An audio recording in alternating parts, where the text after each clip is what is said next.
우리 주변의 황당하고도 억울한 사건, 그 속사정을 짚어보는 사건 엑스파일입니다. 이지훈 변호사, 이경민 변호사와 함께합니다. 어서 오세요. 안녕하세요. 요즘 저렴한 가격을 무기로 내세운 중국산 전기차들이 한국 시장을 무섭게 공략하고 있죠. 그런데 중국산 전기차를 선택했던 한 50대 택배 배송기사, 정말 큰일을 당할 뻔했다고 합니다. 네, 무슨 일인지 먼저 택배 배송기사의 얘기를 들어보시죠. 한 두 달 그때부터 브레이크가 좀 이상하더라고요. 아파트 쪽에서 후진을 해가지고 풋브레이크가 밟히지 않아가지고 뒤에 차량을 추돌하고, 또 한 번은 브레이크 부품이 고장나는 바람에 아예 파킹이 안 된 적이, 정비소 입고 하니까는 브레이크 쪽에 이제 오일이 다 터져가지고 주행 중에 하면 화재가 날 수도 있다 하면서 그것도 또 맡겨놓고 간 적도 있고, 무서워서 트라우마가 걸려갖고 브레이크 때문에 저 차를 못 타겠어요. 운행 중인 차가 브레이크가 안 들면 정말 너무 무서울 것 같은데요. 끔찍하죠. 네. 그런데 저희 제보자는 일단 실제 사고까지 났다는 겁니다. 크게 다치지 않은 게 너무 다행일 정도인데 당시 아찔했던 현장 블랙박스에 고스란히 남아 있습니다. 보고 오시죠. 네, 이 택배 배송기사 블랙박스에 찍힌 영상입니다. 자, 빌라를 향해서 택배 배송하러 가죠. 네. 자, 이렇게 문을 열고 택배를 얼른 두고 오려고 내립니다. 근데 멈춰있던 차가 저절로 벌써 문 옆으로 제껴지고요. 그대로 네. 계속 뒤로 밀려갑니다. 이걸 본 택배기사가 뒤늦게 막 쫓아오는데 결국 건물에 부딪히고 나서야 차가 멈춰섰습니다. 네. 문도 이미 훼손된 상태고요. 아니, 택배 기사님들은 차를 세워두고 뛰어가서 이제 물건 배송하고 다시 오고 배송하고 이런 일들이 일상으로 벌어지잖아요. 혹시 깜빡하고 후진 기어로 났다거나 중립 기어로 났다거나 이럴 가능성은 없었나요? 그렇죠. 그런 부분도 생각해 볼 수 있는데, 일단은 이 제보자가 이런 배송업을 한 지 2년 정도 됐고요. 그리고 이제 택배를 시작을 하면서 아무래도 이제 차량 가격도 싸고, 그리고 이제 기름값이 안 드는 이 중국산 전기차를 이제 선택을 했다라고 합니다. 네. 그래서 이제 그게 어떤 차량이냐 보니까 우리나라에 지금 마케팅에 아주 열을 올리고 있는 그 중국 비아디에서 나온 화물차인데, 네. 이 택배기사 같은 경우는 사실 이제 차량에서 내려가지고 택배 갖다 놓고 다시 차량으로 가고 이걸 하루 종일 반복하지 않습니까? 그렇죠. 이 사고가 난 곳이 이제 언덕길이 있는 주택가였는데, 네. 당시에 이제 영상으로만 봤을 때는 지금 말씀 주셨던 것처럼 당시에 이제 주차 기어가 아니고 중립 기어나 아니면 후진 기어를 둔 게 아니냐 이렇게 생각하실 수도 있겠지만, 근데 제보자는 이제 하루 이틀 이런 일을 한 것도 아니고 당시에 주차 기어로 둔 게 맞다라고 계속 주장을 하고 있습니다. 그리고 네. 그에 부합하는 영상이 있는 게 당시 이제 언덕이었고, 사실은 이제 만약에 이런 이 중립 기어라든지 아니면 후진 기어를 뒀다라고 하면은 언덕길이니까 바로 차량이 내려갔을 거거든요. 그렇죠. 네. 근데 이제 본인은 주차 기어로 두고 나왔고, 그러고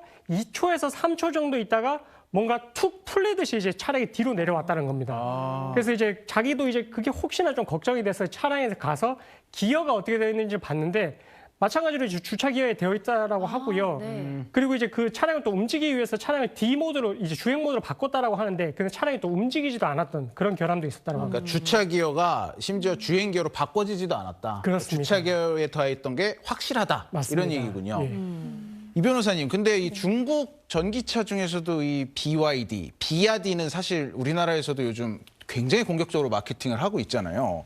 근데 이렇게 유명한 데서 만든 차에서도 이런 일이 벌어지네요. 그러네요. 이 차 자체가 굉장히 유명한 중국 대표 전기차고 한국에서도 많이 보실 수 있었을 겁니다. 네. 소형 1톤급 전기차 트럭인데요.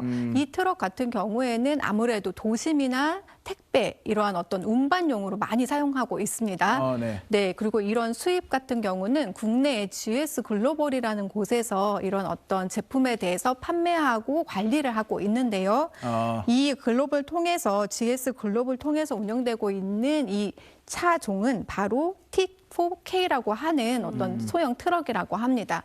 그런데 이 트럭 같은 경우는 일반 어떤 제어 장치가 아니라 전자식 다이얼로 이런 기어 변속이나 이런 시스템을 운영하고 있어서 이렇게 돌리는 기어 말씀하시는 거군요. 네. 지금 화면에 나오는. 네, 맞습니다. 그래서 이런 기어 변속 장치 때문에 아무래도 시스템 오류 때문에 이와 같은 사고가 난 건 아닌가라고 추측하고 있습니다.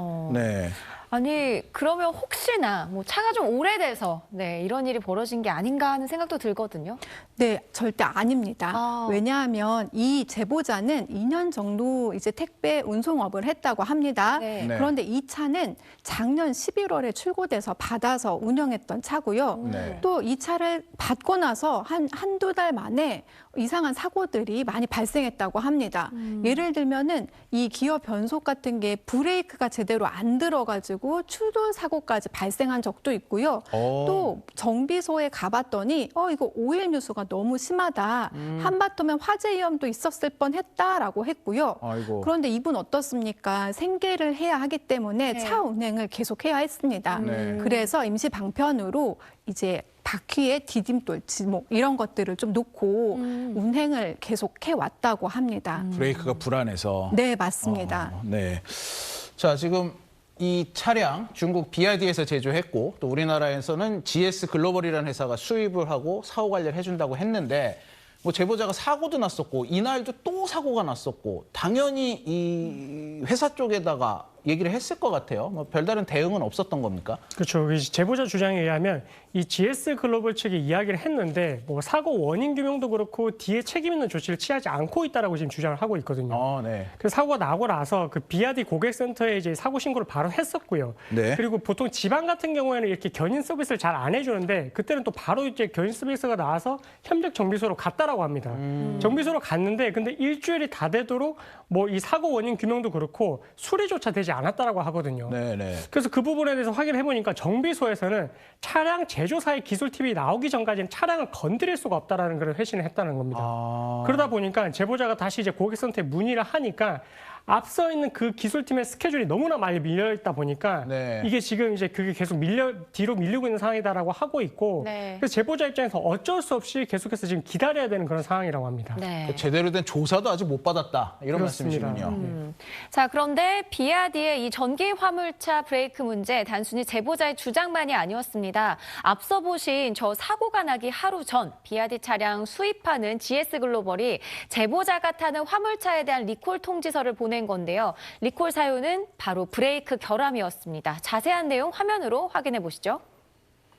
자, 지금 보면 해당 문구 나오고 있습니다. 첫 도입 문구가 고객님의 자동차는 제작 결함이 있는 것으로 판명됐다라는 거거든요.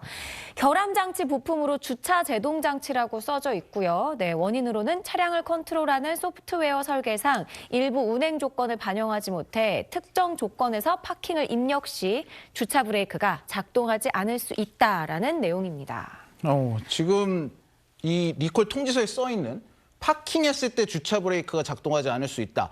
정확하게 제보자가 당한 바로 그 일입니다. 네. 다른 부분도 아니고 브레이크 이상인데 이런 상황이면 고객센터에서 더 발빠르게 대응해야 하는 게 아닌가 싶거든요. 하지만 제보자는 고객센터와 통화를 해보곤 오히려 더 답답해졌다고 합니다. 당시 이 비아디 고객센터와 제보자 사이에 어떤 대화를 했는지 직접 들어보시죠.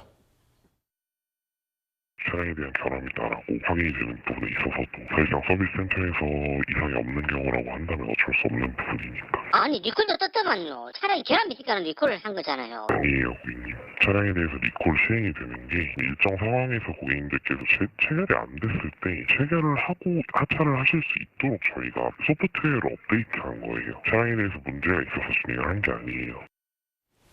자, 그러니까 정리를 해보면 네. 이번 리콜은 브레이크 소프트웨어를 업데이트 해주는 정도의 자발적인 리콜이었고 이런 리콜이 떴다고 해서 제보자 차량이 무조건 문제가 있는 건 아니다. 뭐 이런 말이잖아요. 네, 그렇죠. 네. 네, 하지만 언론 보도도 그렇고 또 국토교통부에서는 이 전자식 주차 브레이크가 문제다라고 이야기를 하고 있는 것 같아요. 네, 어떻게 된 건가요? 네, 맞습니다. 2020년 1월 29일 날 국토교통부가 발표한 수입차 이제 리콜 대상들을 봤을 때 네. 이 T4K 제품도 1692대나 리콜을 해라 이렇게 통지가 갔습니다. 네. 그런데 안타깝게도 이 통지가 언제 왔냐? 이 사고 나기 바로 전날 이 제보자도 받았다고 합니다. 네. 그런데 사고가 난 거잖아요. 그래서 이 부분에 대해서 리콜을 주장을 했으나 네. 비아디 측에서는 이렇게 말합니다.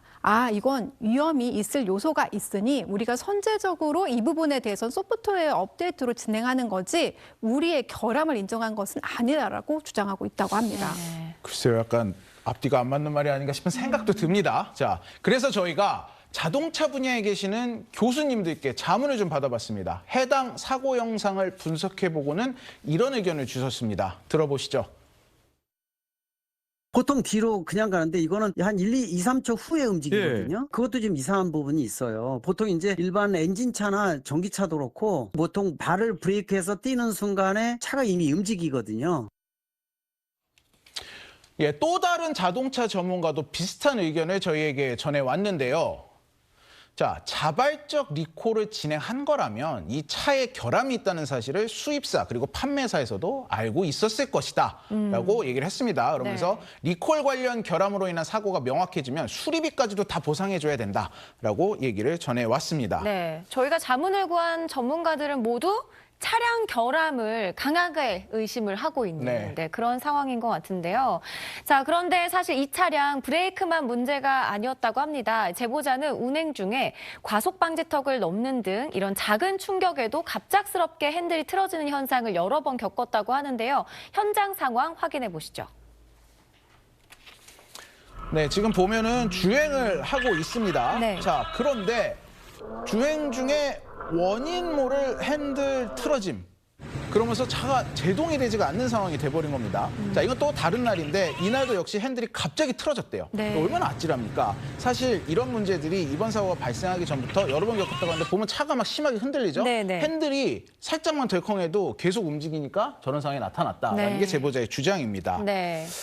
자, 이 해당 차량에 대한 결함 의혹에 대해 GS 글로벌에서는 어떻게 파악을 하고 있는지 저희 뉴스헌터스가 취재 사실을 밝히고 관계자와 얘기를 나눠봤는데요. 입장은 이랬습니다. 자, 제작 결함이 아니라 주차 브레이크 소프트웨어가 업데이트되지 않은 이런 문제라서 서비스를 이미 다 했다. 그리고 리콜로 안내되기 때문에 통지 문구에 결함이라고 기재한 거다. 즉 이제 결함이 확실하다는 얘기는 아니에요. 그러면서 차체 결함으로 인한 사고 사실 여부를 밝히고 싶다면 서비스 센터 점검 순서를 기다리거나 직접 입증하는 방법밖에 없다라고 했습니다. 리콜은 했는데 문제는 아니고 입증하려면 직접 뭐 해결을 해라 이런 말인 것 같아요. 근데 사실 소비자 입장에서는 이게 제일 답답한 상황이거든요. 맞아요. 내가 확인을 해야 한다는 그렇죠. 거, 증명을 해야 한다는 거. 네. 어떻게 생각하시나요? 너무 답답하죠. 네. 사실 제조물 책임법상 제조물의 결함의 입증 책임은 소비자에 있긴 하는데요. 네. 제조물 책임법에 소비자의 입증 책임을 완화할 수도 있습니다.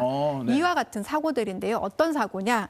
예를 들면 결함과 사고 사이의 인과관계를 인정한다면 제조물 책임법 제3조의 2에 따라서 결함이 추정될 수 있습니다. 그럼 입증은 오히려 제조사에서 이 사고는 우리 주차 브레이크 결함이 있다 리콜했지 않습니까? 네. 그렇기 때문에 이것으로 인하지 않았다라는 것을 제조사에서 오히려 입증을 해야 하는 문제라고 보이고요.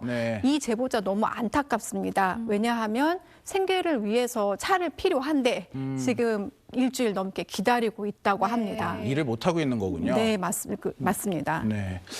자, 이 제보자가 구매한 전기 차량에 정말 결정적인 브레이크 결함이 있는지 제보자는 아직도 제조사의 조사 결과를 기다리고 있습니다. 국민 안전과도 직결된 사안인 만큼 정부도 그리고 차량 수입사, 제조사 모두 적극적으로 조사에 나서야 할 걸로 보입니다.